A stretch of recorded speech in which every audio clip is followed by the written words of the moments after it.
Hi, welcome to How to D&D. My name is Fred Wheeler and today I want to talk about Dungeons & Dragons, because I always do, don't I?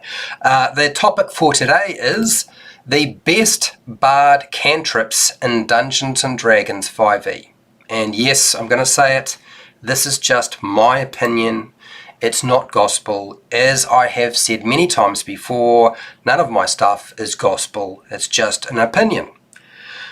Bards start with 2 cantrips and eventually get a total of 4 cantrips in the game of Dungeons & Dragons 5e.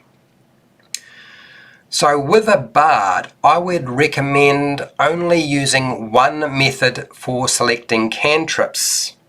Because the bard gets so few cantrips, you have to really go with one approach, in my opinion. Some other classes you can have 2 approaches or a third approach to selection, but I think one approach is the only way with the bard. First off, what you want to do is you want to select just one damage dealing cantrip and the rest are going to be utility, as the bard gets great utility spells or cantrips and really doesn't get an awful lot of damage dealing or attack cantrips as it happens.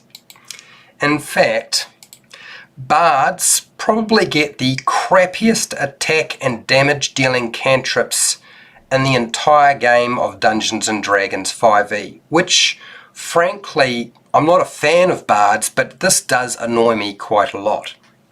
They really get shafted. So don't recommend going with taking more than one damage dealing cantrip, because your options are very poor and you have less utility function as you run out of spell slots, and what a bard does well is utility spells and even utility cantrips. They get some pretty awesome selections for utility. I would suggest taking the following cantrips in this order of priority. Actually, that's only a sort of maybe and probably not, rather than a definite. So what are my selections? The short version, I'd go with Minor Illusion, Vicious Mockery, Mage Hand, Prestidigitation. I can just imagine the comments that people are going to have after saying something like that. In that order, of all things, how could you possibly say that? Well, it is my video. So why do I recommend these cantrips in this order? Well, this is my rationale, and I'm going to make it really clear. I have videos on the topic that I've done before, so I kind of have spoken to these quite a few times already. So the number one for me is always Minor Illusion, because it has a wide range of possibilities and applications. Even though it has a wide range of possibilities and applications, it's not necessarily the right cantrip for every player, because you actually have to know how to use the spell. If you don't know how to use the spell in the game, it will in fact never get used and you will probably not get very far. So what does this cantrip do? It creates an illusionary sound or an image of an object for 1 minute.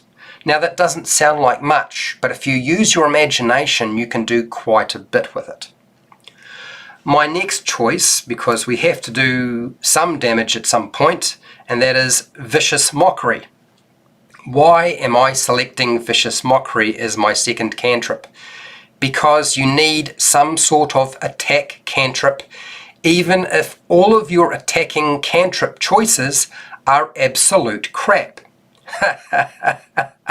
I can just see people fuming as I say this right now. But frankly, it's not a great cantrip. If you look at all the damage dealing or attacking cantrips, Vicious Mockery is not great.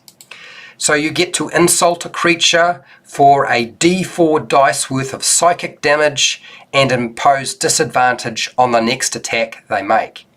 Which sounds great. There is a time frame around that. One of the bonuses to Vicious Mockery, which is definitely not the damage output, and that is it does impart disadvantage if you are able to pull it off. If you're able to pull it off, you can impose disadvantage on somebody else's attack or your enemy's attack. And that's actually quite rare. So that's really the big takeaway for Vicious Mockery. It's not really the, 2 or 2.5 points of damage you're going to do at low level. It does scale up. I'm aware of this. Number 3 on my list is Mage Hand, because it's really simple to use, and you will use it frequently to solve all sorts of problems. I actually did a video on how to use Mage Hand, and you will find that really useful if you're willing to sort of spend, say, 15 minutes just watching that video. And it goes over lots of different ways you can use it. So what does this spell allow you to do? Well, it allows you to manipulate objects and the environment up to 30 feet away. There are some restrictions with regard to how much weight you can manipulate, but other than that, it's a pretty impressive spell. It's often the first spell or cantrip that people will pick out because it's so easy to use and does not require a huge amount of skill to understand how to apply it to your game. So, very good cantrip. And yes, you could certainly switch out Minor Illusion and go straight for Mage Hand, which I think will probably be the go-to for a lot of people anyway. Okay, the last choice for me is number 4, Prestidigitation. And possible to say correctly, because it's the magical Swiss Army knife of Dungeons and Dragons. And yet again, there'll be some people who are right into Prestidigitation and will be saying, why is this not the first selection, Fred? Well, frankly, I've always found that Prestidigitation carries a lot of negative feelings from dungeon masters and other players where people have really exploited it and used it in a way that really annoyed people at the table. So I never usually go straight for this particular cantrip straight away, just because I know there are a lot of negative feelings around it. If you're using the cantrip yourself, obviously it's a bonus, it does lots of really incredible things, and we'll go over them very briefly. So what can you do with Prestidigitation? Well, you have multiple effects. You can color something, you can flavor something, you can chill, warm something, you can clean or soil something, all really useful. You can light or extinguish a small flame. You can create illusionary effects, that is something like a non-magical trinket. It needs to be quite small, or an illusionary image. Now, when I say illusionary image, it's going to be much smaller than something like Minor Illusion could produce. Okay, so it's much smaller than that. And you can solve quite a few problems and amuse people or annoy people with this cantrip. So it's not a bad cantrip. It's on my top tier list of best cantrips for Dungeons and Dragons 5e. So what are some alternatives if you don't like these? And so the alternatives that I think you will find the most useful in your game with regard to a bard and what they can actually select is the first one. And the first one is definitely going to be message, because you can whisper a message over a very long distance, and that stops monsters being able to snack on your very tasty body. And of course that's something we want to be able to do. And making noise always generally entices monsters to find you, kill you, and then eat you. So we don't want that. Number 2 on alternatives would be mending for me, because it can repair a mundane or magical item. There are restrictions on how effective it can be, but frankly, it's an impressive spell. It always has been. It is a little bit situational in terms of its use, so therefore you need the right situations to arise. All of the other cantrips that I have talked about, you will use far more than mending. But there are so few spells that do what mending does that I had to put it on the list. Okay, so what are a few of using like more books than just the player's handbook? Because I've only really talked about the player's handbook.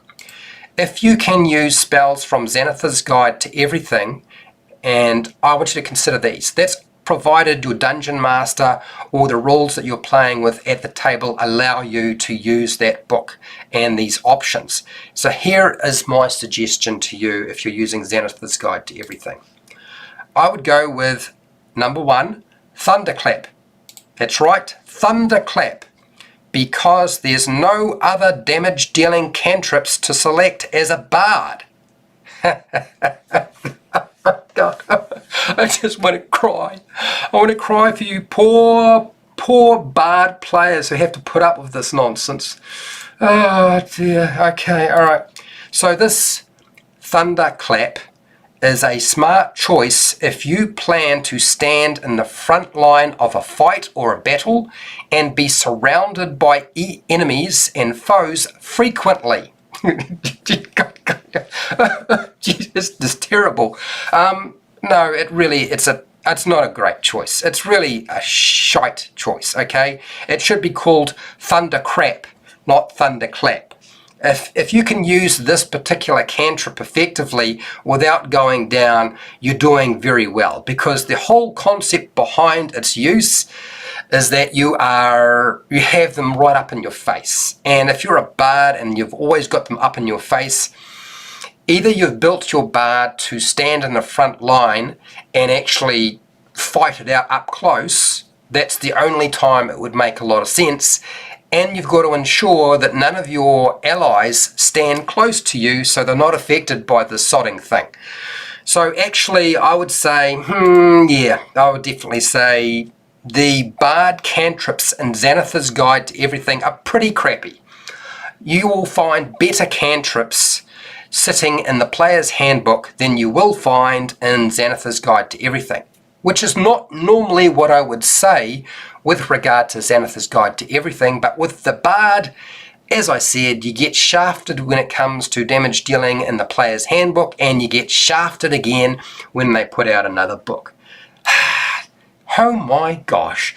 But the light at the end of the tunnel is you get access to some of the absolutely best utility cantrips in the game. They have some of the absolute best. Now, if you found this video helpful and informative, fantastic. I actually have a series of videos on the Bard and how their different features work. I have videos on the different types of cantrips and the benefits to those. I have a video on how to use Mage Hand in your game in a creative way, and I have hundreds of videos for players and dungeon masters about pretty much every topic you can possibly imagine. If you really want to check those out, you're welcome to do so. If you want to support the channel, you can do that by checking out my Patreon page. You can go to the Amazon and Book Depository affiliate links. So I have affiliate links to the Book Depository and Amazon where you can buy stuff and I get a small commission. I have a merchandise shelf underneath all of my videos. Make sure to share, like, and subscribe to my channel, because subscribing is always good, because you actually know when the next video is coming. And hey, till next time, keep rolling those 20s.